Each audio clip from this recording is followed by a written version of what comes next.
સુરતમાં દિવસે દિવસે તસ્કરોનો આતંક વધી રહ્યો છે। સુરતના ચોક બજારમાં આવેલી જ્વેલર્સની દુકાનને તસ્કરોએ નિશાન બનાવી હતી, જે દ્રશ્યો સીસીટીવીમાં કેદ થયા છે।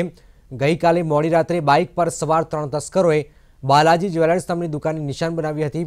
ત્રણેય તસ્કરો દુકાનનું શટર તોડીને તેમાં પ્રવેશ્યા હતા અને આરામથી હાથ સફાયો કર્યો હતો।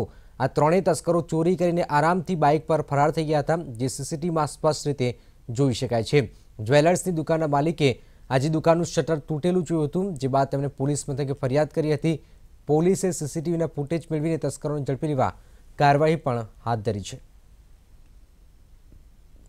તો સુરતમાં તસ્કરો વારંવાર હાથફેરો કરી રહ્યા છે। વધુ એક ઘટના સામે આવી છે। સીસીટીવીમાં સમગ્ર ઘટના કેદ થઈ ગઈ છે।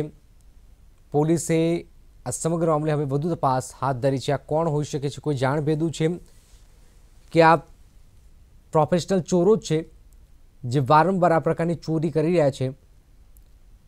બાઇક પર આવેલા 3 શખ્સોએ આ શટર તોડ્યું હોવાનું હાલમાં સામે આવ્યું છે। આપ જોઈ શકો છો, મોં પર રૂમાલ બાંધેલો છે અને ત્યારબાદ આ યુવાનો છે, તો તેમની ઉંમર લગભગ 20 થી 30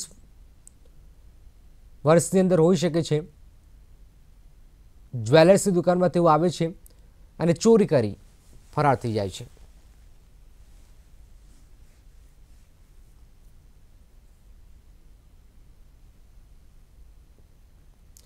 તો રાજ્ય સહિત દેશ દુનિયાના સમાચાર માટે આપ જોતા રહો ETV। રજા આપશો।